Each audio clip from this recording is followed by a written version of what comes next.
Sure. Thank you, everyone, for joining us here today. And I'll maybe just run through a few opening comments that really lay the groundwork on, where we find ourselves today in Saskatchewan, where we find ourselves today in Canada and across North America. We are facing really what are three implied tariffs from the President of the United States as Canadians. The first is related to fentanyl and border security. Now, that's the tariff that is in place today and came into place this week. The second tariff, the indication is that it would be looked at and a decision made on March the 12th, which would impact steel and aluminum. And the third would be the reciprocal tariff that is more globally focused. Our goal has been all along in the lead up to this week and continues to be, first is that we have a no tariff environment, that we have a free and fair trading environment across North America. Second, if we do find ourselves in a situation where tariffs are in effect, that they are in effect for a minimum length of time or a limited length of time for certain. The impact of tariffs that are imposed by President Trump is first and foremost going to be felt by U.S. families. Inflationary pressures they are going to see when they fuel up their vehicle. They're going to see those same inflationary pressures very shortly when they make a trip to the grocery store, for example. The secondary impact will be job loss. Job loss in American communities. The proposed counter tariffs would have a similar effect in Canada on Canadian families, as an import tariff is designed to do just that. I think it's also imperative for us to look at just where the global trade relationship is, in particular with our largest trading partner, the United States, with a number of other countries, and where that'll go. I think we need to keep an eye on as we find our way through this conversation. First, in the case of Taiwan, we see essentially a trade of multi-billion-dollar investment for a no-tariff environment. In the case of Japan, we see a trade or an exchange of military procurement, a commitment of U.S. military procurement for a no-tariff environment for Japan. In Mexico, we see a somewhat different approach where they are looking at limiting some of the imported parts, namely auto parts, from other areas of the world into Mexico and thus into a USMCA free trade zone. So trying to work with the U.S. administration and the president on some of their priorities. And in China, we did see an increase of the U.S. tariff on Chinese goods from 10 to 20%. And the response to that tariff was a Chinese tariff on ag products coming out of the U.S. into China. And so that may have an impact on Saskatchewan and on Canada as well. Also important for us, I believe, to look at the national response that we have been working with the federal government on for a number of weeks now. First and foremost, I would say that the government of Saskatchewan supports the targeted response that the federal government has come forward with, which starts with $30 billion in very targeted tariffs effective now. Will grow in 3 weeks by another $125 billion for a total of $155 billion in counter tariffs. That's a big number. However, those are targeted tariffs to maximize the impact on American companies, but minimize the impact on Canadian families. And so credit to the federal government for not going dollar-for-dollar tariffs, which would have a tremendous impact on Canadian families. About $600 billion are experiencing the American tariff moving south. About $155 billion of very targeted impact tariffs is the response from the federal government. Which brings me to where we are today, and through those discussions up to and including yesterday between the other 12 premiers, myself and the Prime Minister, as to what the provinces can do, in particular in the non-tariff space, in the regulatory space. And we discussed a number of non-tariff measures the federal government could take, but also a number of non-tariff measures that provincial governments could take as well. And so effective immediately, what we are here to announce today is the Saskatchewan Liquor and Gaming Authority will stop purchasing U.S.-produced alcohol.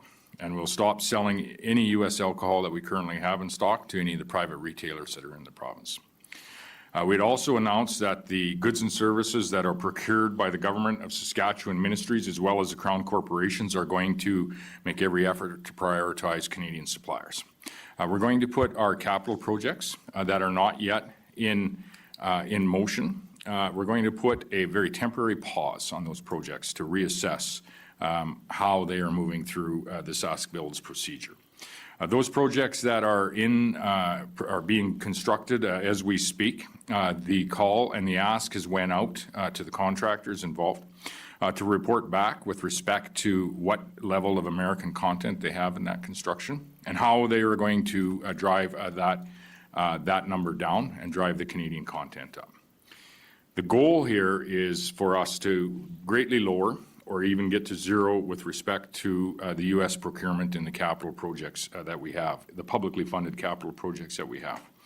But there are a number of exceptions, as we know, for essential products in each of those builds, and I think that speaks to the integration of the North American economy and the fact that we have enjoyed and I think valued from Saskatchewan's perspective the trade relationship that we have north and south of the 49th parallel. We are also encouraging school divisions, municipalities, post-secondary institutes to adopt similar procurement policies as they go through the next number of days. Important for us to remember as well, this is not the first and likely not the last tariff conversation that Saskatchewan has had. We're a province that exports $49 billion to over 160 countries around the world. We're a province that has a presence in those countries. And we're a province that engages when we have trade challenges. 5 or 6 years ago, we had a very similar challenge, albeit not as large, significant, and widespread, but a very similar challenge with the previous President Trump administration when it came to steel and aluminum tariffs. We also had discussions with respect to potential uranium tariffs at that point in time. We've had to work through tariff discussions with the countries of India when it comes to pulse exports, Canadian or Saskatchewan pulse exports, as well as China when it comes to canola exports and some of the non-tariff barriers like phytosanitary standards that were identified by China a number of years ago. And so this is not our first time as a province to engage internationally on tariff or non-tariff barriers with some of our more significant trading partners around the world. But it's also important for us to remember this. Our most significant trading partner has, and when the dust settles, will still be the United States of America. Our most significant ally has and will continue to be, when the dust settles, our most significant ally in the world. That's not to say that our relationship isn't changing before our very eyes, but we do export, as the province of Saskatchewan, over 55%, about $29 billion of our exports do go to the United States. About 80% of our imports also come from the United States. We very much, as a government, have committed not only to deepening the trade relationship with the United States of America, but diversifying our trade relationship with other countries around the world. And you saw that as we formed government in 2007 with a focus on international missions alongside the industries that are creating wealth and creating jobs in this province. And I would say you saw a doubling down of that effort in 2018 with the investment in trade and investment offices in 9 different countries around the world, so that we have a presence in those markets when we have challenges like we do here. So that is, and I would say that investment and those trade missions alongside industries and our intent, very intentional effort to build that province-to-nation trading relationship has been criticized at times on the floor of this legislature and at times even publicly in the media. Well, thankfully, we have withstood any of that criticism. We've continued to make that investment and create the contacts that we have to rely on those contacts during times of unrest. We'd always said that investment was that investment was there to protect the market share that we have in countries of interest. And I would say there's no larger country of interest than the United States of America. 2, it was so that we had people on the ground to identify when we had opportunities to expand that market share. And we've seen that happen in many markets around the world, including in the United States of America. And three, to ensure that we have relationships like we do have built for very tumultuous and trying times like what we see here today. And so Saskatchewan is one of the most diversified provinces and least dependent on the United States of America for our exports. That being said, they are our largest trading partner, our largest ally, and it's important for each of us to remember that as we go through what is admittedly a very challenging conversation with the President and his administration, but we will find our way through it. And I have with me our Deputy Premier, the Minister of SLGA. Finance, Minister of Finance. Well, I knew that. and Warren Keating, our Minister of Trade and Export Development.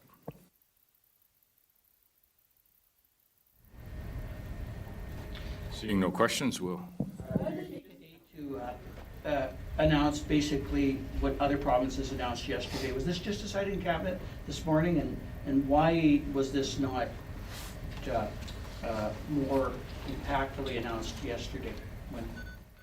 Well, there's a lot that's still in motion yesterday, and I think you could say welcome to at least the next number of months and maybe the next number of years as things change before our very eyes. Today was the day for, in my opinion, the Prime Minister to lay out what the national plan was, of which we had highly discussed and discussed on numerous occasions on our weekly calls and even more frequent at times. On those very calls, we had also discussed, as you can see, a somewhat coordinated response among the provinces. Not entirely coordinated, but somewhat coordinated among the provinces. And so the fact that we're doing this today versus yesterday, I think, is of little significance. The fact that you see virtually all the provinces moving forward quite closely and supporting the federal government in the targeted tariffs that they have is important for us to recognize as Canadians. This is going to be a changing environment day by day by day, and we've seen changes even today as it looks like the American auto manufacturers have made, to some degree, a breakthrough in the President understanding the true impact of the tariffs on that industry, and it'd be our hope that there's more breakthroughs in the days ahead. Well, that's a lady big approach. Everybody's talking about elbows up. What do you think about that? Shouldn't we be sending a stronger message to the U.S., a stronger, more unified message, like we heard from Mr. Ford, like we heard from Mr. Canoe, like we heard from Mr. Houston, like we heard from every other premier in terms of being pretty adamant about this? Maybe I'm not getting the tone right, but I'm not hearing that today. No, I think this is a pretty strong message. I don't know when the last time we've looked at the entire procurement of the government of Saskatchewan, which is significant, whether it be in capital or whether it be in services or what that might be. That is a significant change, of course, I think, for us to even be looking that way. That being said, throughout those phone calls as well as we move forward through this time, and I've said this all along, there's going to be times for us to make decisions in consultation with the federal government, for the federal government to make decisions, and us as a province to make decisions, and we shouldn't get ahead of ourselves in those with surmising what they might be. But again, and I just remind us, this is a significant trading partner. It's our largest trading partner, and it is going to be when the dust settles. That being said, what's happening today is just simply not right. It's the decisions are being based on often incorrect or flawed or information that just simply is bringing our North American economy to a place where nobody wants it to go. It's going to result not only in inflationary pressures, but job loss north and south of the border. That benefits nobody who lives in this continent. It benefits people that live on another continent. Speaking of tariffs, isn't there possibly an opportunity to diversify Saskatchewan here? Like China is putting tariffs onto American products, but not ours, and then ours all of a sudden become cheaper possibly? Yes. Yeah, I would say that there's always opportunities to diversify, and thankfully, we have contacts and a presence in many of those countries where those opportunities will arise. I would think over the next while you will possibly see additional opportunities as well to diversify as we see the relationships ebb and flow not only with the United States, North American partners, Mexico and Canada, but other trading partners around the world as well, and we've already started to see that in the last week. What message are you sending to Americans today by implementing these measures? Well, these measures are going to be painful for a number of American families, but I would say that it is the $600 billion of goods that are being subject to a tax from their president. that is ultimately going to push up the cost of everything they do, and it's going to threaten many of the jobs in certain industries throughout the U.S. Is this plan just coming up today, like you just came up with this plan today in your cabinet meeting? No. I guess why did it then take so long? Every other premier, as you were saying, came out with their plan yesterday. Oh, a whole 24 hours ago. I mean, like this is the conversation that we're going to be having for, the next number of months. And I think it's important for us to recognize that. 24 hours is not going to change, well, it may change some of the decisions that are coming out of the White House. But we need to understand that this is not, this is going to be the new normal for the foreseeable future, is to have this changing environment coming from south of the border, coming out of the White House, and we're going to have to manage ourselves through this, manage the economies or the industries that are creating wealth and defending those industries at times that are creating wealth as well. As I said today, we saw a breakthrough in the auto industry where the American auto manufacturers seem to have been able to get through to the president, and that's who is making these decisions. There are a number of folks around him that do ultimately get through to him, and that's what we have been trying to engage with from the provincial perspective alongside other premiers and alongside industry partners here as well. But it is encouraging when you see one of those groups actually get through to the president and he makes a decision on the facts as they actually are, that the 25% tariffs are going to be hugely and demonstrably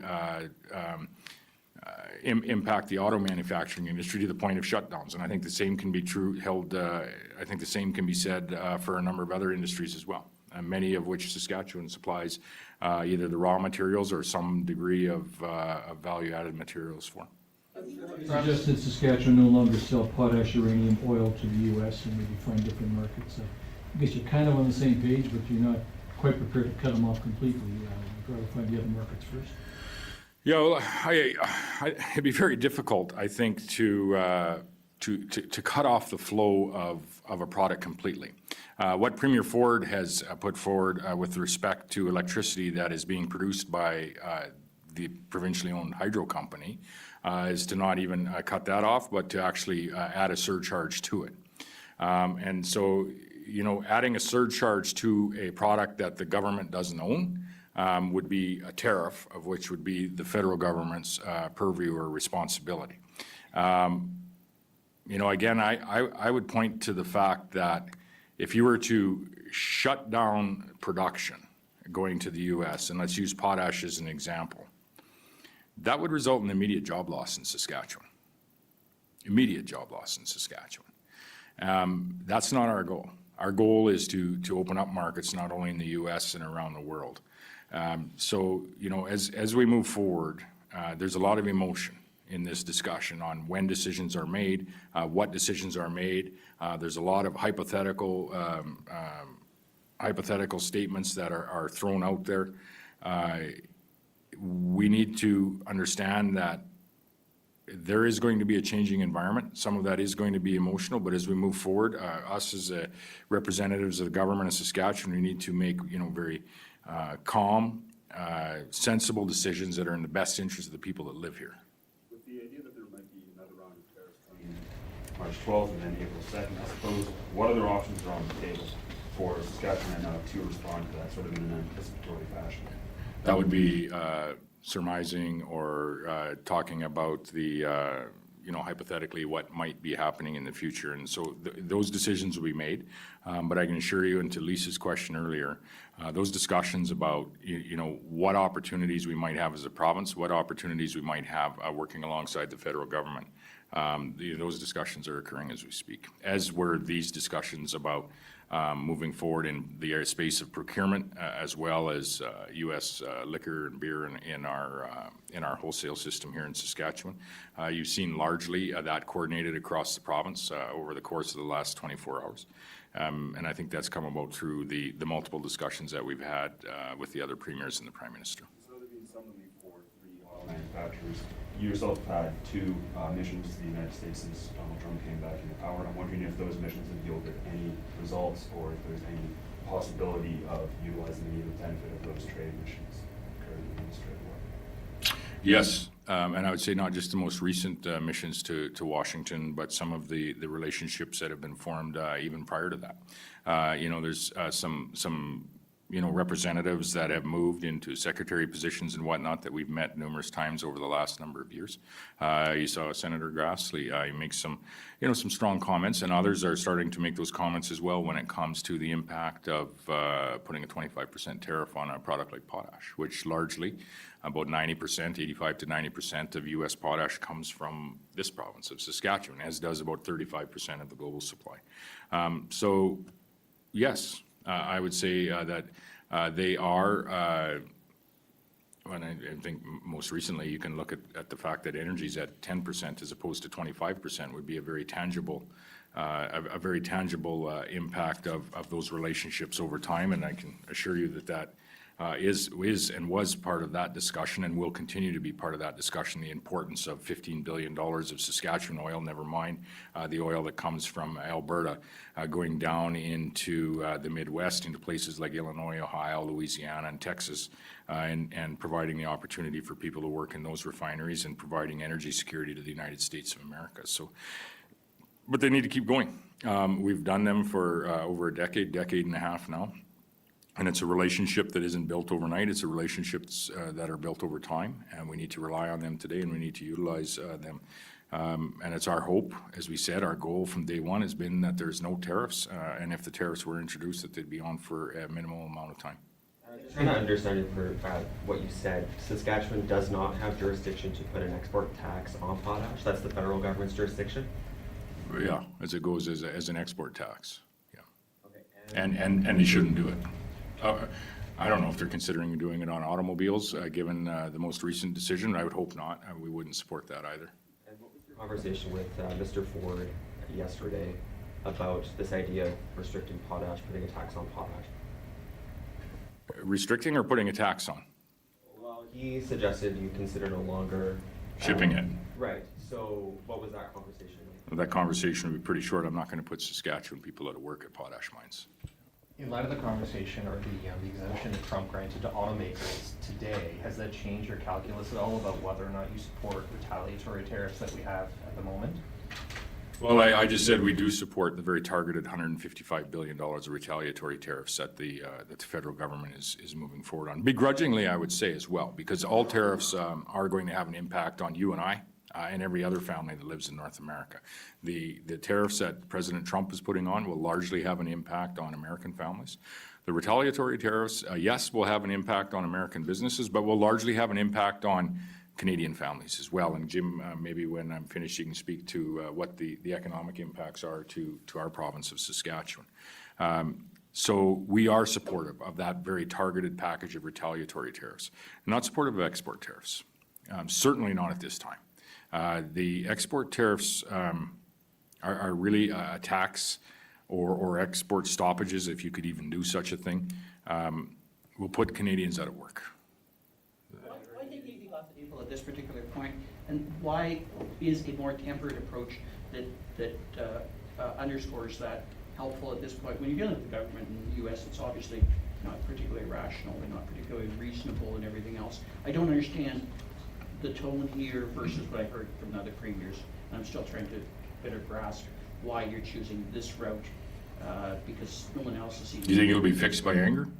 Well, I don't think it'll be fixed by being tempered, to be honest with you. So, Well, introducing the measures that we are today, and understanding that now all 10 provinces, and I suspect the territories as well, it's not a tempered response. It's a pretty significant response.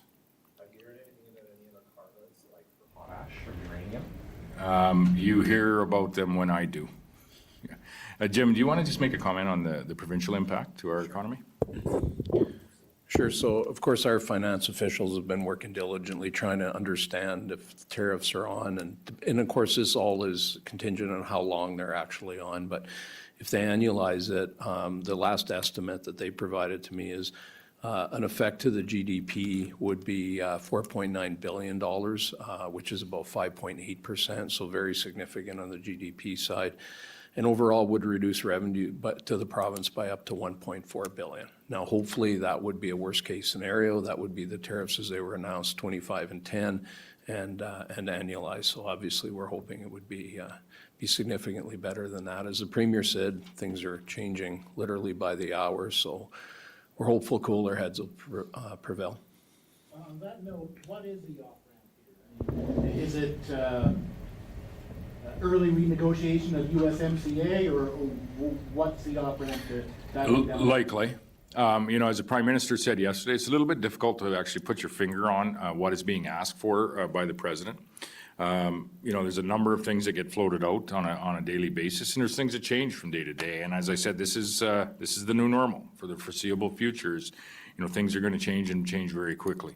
The off-ramp, as I see it, is not a renegotiation of USMCA, but the planned review of USMCA. Things have changed even since the signing of that deal. For example, various auto parts or maybe even agricultural equipment parts that are being used in those implements and those vehicles today weren't being used even 5 or 6 years ago when USMCA came into force. And so there is a planned review of that program, and I would say that the tariffs that we have today, which are the fentanyl border security tariffs, the tariffs that are being talked about on the 12th of March, which are the aluminum steel tariffs, and then the third set would be the reciprocal tariffs. It would be our hope that sooner rather than later, and we've urged the federal government to open the door to entering that USMCA review sooner rather than later, because we think once that agreement can be made, that we would be able to find our way, through this daily barrage of what's going to experience a tariff next. About government procurement, are you talking about across all sectors and the crowns as well? Yeah, yes, we are. And there are currently, as I said, on all new significant capital expenditures are just currently on pause for a very brief temporary period of time, and we don't know if these tariffs will be on another 3 or 4 days or 3 or 4 months, to look at where they are in the procurement process and where they're headed.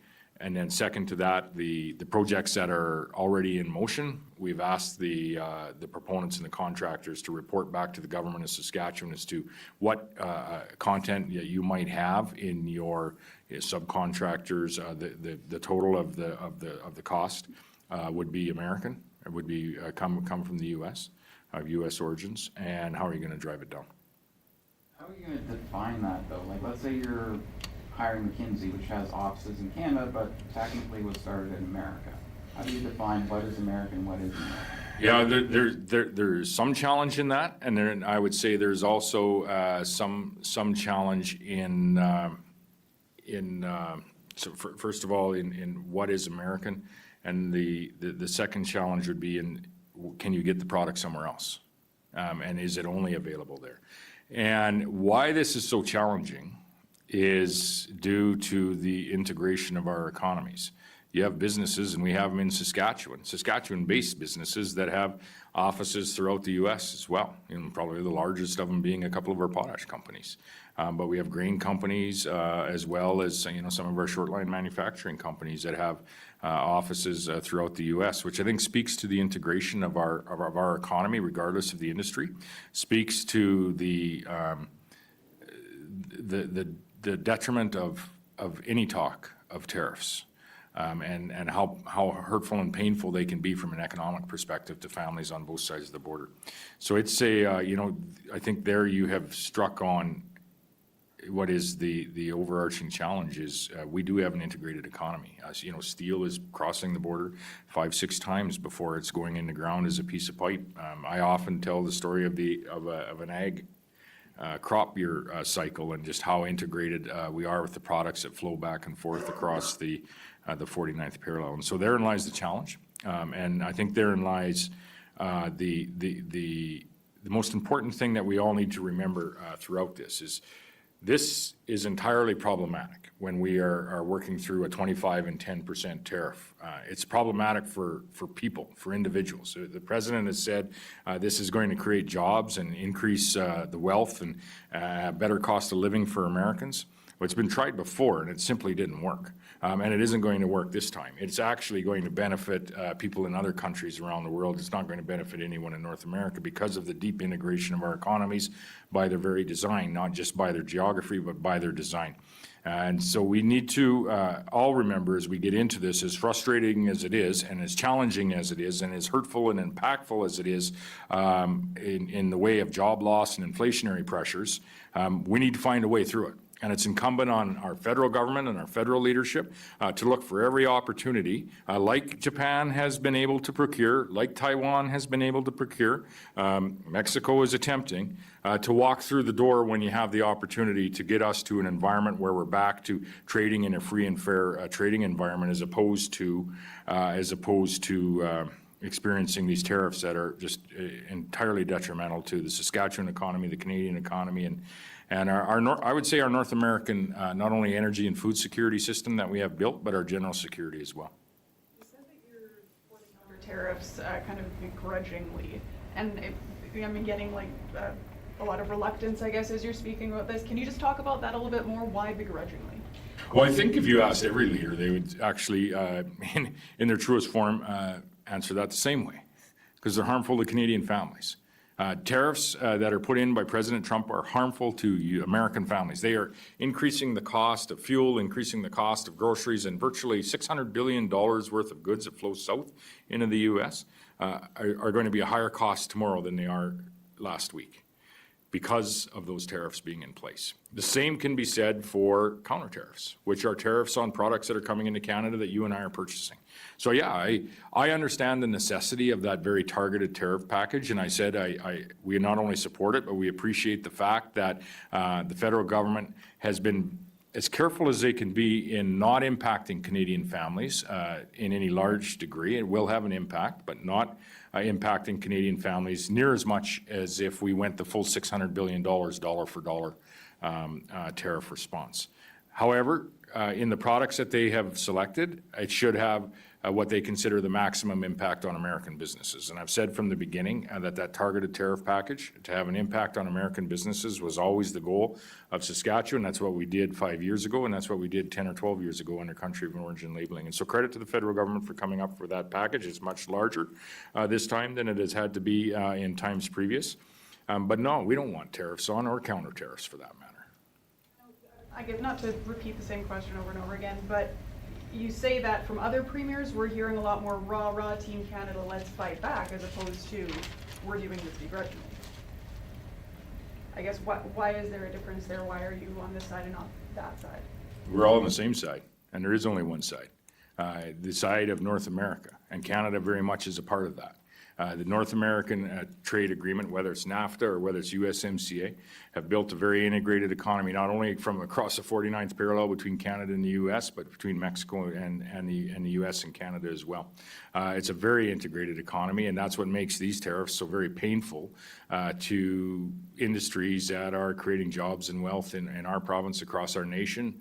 But also, I think you're going to see that very same pain and job loss being experienced south of the 49th parallel as well. And so the whole fact that we're even having this conversation is beyond what a person could comprehend. Any consideration of support for industries like steel, for example, if they come on the 12th? Any support for those industries that you're talking about? Working very closely with each of the industries on everything we can do to keep people employed, first and foremost in those industries. Worked with the federal government on what some of those supports might look like if they're necessary moving forward. But again, if we all see what's happening with the markets. We all see the decisions that are being made by the Trump administration as folks like the American Automotive Automotive Manufacturing Association gets through to him and his administration on the facts. And so it would be our hope that these tariffs aren't on for a long period of time. If this came to worse and this carried on for a long time, we could always, hold back grain and potash, but we can't do that with our live animals. Has any thought been given yet to what will happen to our live cattle and hog supply and where it will go? Yeah, that is and Warren, you might speak a little bit to this as well, but live animals, hogs, cattle are a little bit more challenging situation as they're just that, they're live. And oftentimes contracted for a specific date at a specific place. And again, I would just start off, it speaks to just how highly integrated our North American economy is. And it is beyond, I think, what any of us even realized. You'll have, hogs, hog genetics that'll start up in my area in Spiritwood at Fast Genetics. Those will, then be passed on to a sow barn somewhere, feeder barn south of the border, maybe back to a packing plant north, or it just is, highly, highly integrated with a very live product. But you might have some more you have met with virtually all of the industries that will be impacted across Saskatchewan in the last number of weeks and months. No, thank you, Premier, and absolutely right. The integration that we've got in all sectors, really, in everything that we produce in this province, and live cattle is certainly one of them. I had a engagement session with Minnesota Chamber of Commerce, number of grower associations there, and they talked about the movement of live cattle from the time it's born to the time it's slaughtered up to 4 times across the border. So that's how integrated that we are in the livestock sector. Now, we have also huge packing plants here in Canada, but also depend on live cattle that come from Nebraska, from Iowa, from, across the American Midwest. And so ultimately, those industries also depend on live cattle coming back across the border. And even the feed sector, we're seeing corn moving back across the border to feed cattle in both locations. So I think it's a very integrated market. It's a very complicated market. And I think, again, as we continue to engage with grower groups and associations on both sides of the border, explaining how tariffs are ultimately going to hurt the consumer and hurt the producer, that message is eventually going to resonate. And that's why I think it's so imperative that we have Premier going back and forth across the border to Washington and taking trade individuals with them to have that same conversation with their colleagues and counterparts across the border. Last 2 days, I've had a number of engagements with our unions and actually encourage them to do the same thing with their fellow union members across the border. Ultimately explain to each other how this is going to be affecting their employers as well as their employee base. And so those are the conversations I think that we need to continue to have as we go through this process. And eventually the message comes through. We've started to hear from a couple of U.S. governors now, just in the last day or so, start to talk about vocally how this is affecting their base, their consumers, their producers in their state. So I think the message is starting to get through. We just need to continue to go hard on the messaging. We know what we're going to do if we have a bunch of animals that there's no slaughter capacity for in Canada. Well, and that's certainly something that producers themselves are grappling with right now, certainly as we're coming through the new calving season, and ultimately how are they going to market them. So again, not knowing where tariffs are going to be and how they're going to unfold, I think the most important thing is that even our producers are having engagement with their processors, with their feedlot owners, and getting a good handle as to what is our next step with this? What are we going to do with this? And I would say the end result is, in this case, largely a lot of that product will flow to a U.S. Consumer, U.S. packing plant, and a U.S. consumer. And the short answer to that question, and it's an unfortunate answer, is the American family is going to pay more. In 2 weeks' time, we're going to have a fight, and I'm kind of curious to get a bit of an analysis on how this tariffs are going to affect our provincial budget. It's very difficult. Everybody's grappling with that across the country right now. As you saw today with the auto sector, things are changing by the minute. So it's a work in progress is all I can tell you. You did the one. So yeah, I think Minister Ryder had mentioned, if it was annualized over the course of the year, what that cost would be. We've seen a couple of other budgets come out with some various contingency plans in it, all done with deficit financing. And so I think if you could be able to let us know whether the tariffs will be on another 3 days, 30 days, or 3 years, that would really help in developing everyone's budget, not just Saskatchewan's budget. And therein lies the challenge is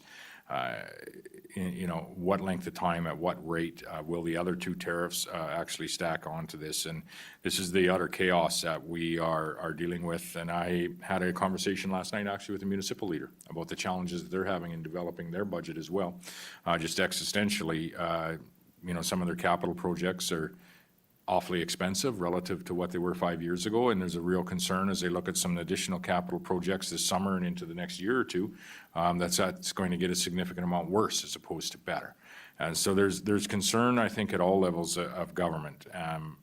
As far as where we land on March the 19th, I think it's important to note that Saskatchewan will be in a strong financial situation, and in a position to support Saskatchewan people should they need it through a prolonged tariff. Be a contingency fund?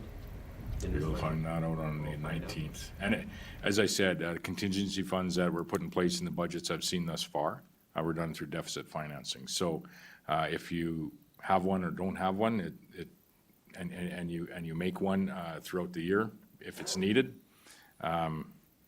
there's really no difference. People should be buying Canadian right now? Absolutely, absolutely. In fact, if you, with respect to, the changes that we're making when it comes to some of the alcohol sales, you very shortly will not have a lot of choice. But absolutely, I've always said that people should not only look at buying Canadian, but look at buying locally to their community. Second to that, look to buying locally in their region, in their province. And third to that, buy Canadian, and then buy North American. Just so I'm clear, when you talk about the provincial impacts, those dollar amounts, that's if the tariffs were on a year, that would be the It'd be an annualized rate. You hinted that it could be on for 3 years. Is that something you think you're gonna have to deal with until Trump ends his second term? No, I just pulled that out of the air. I was going in 3 days, 30 days, or 3 months, and 3 years.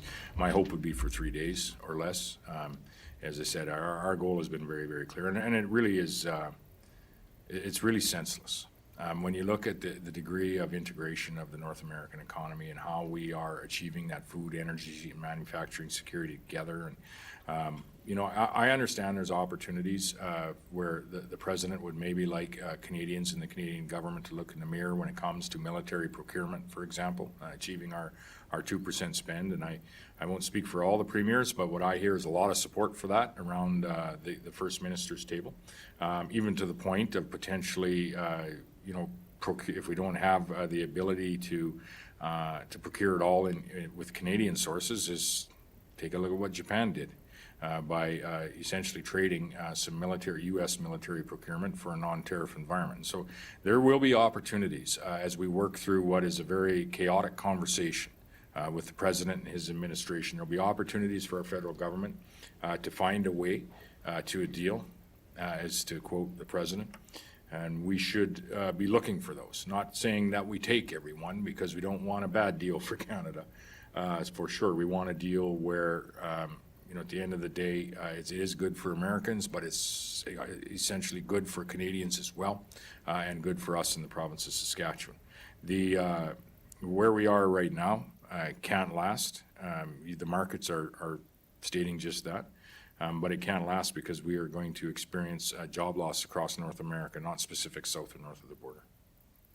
Perfect, thanks everybody.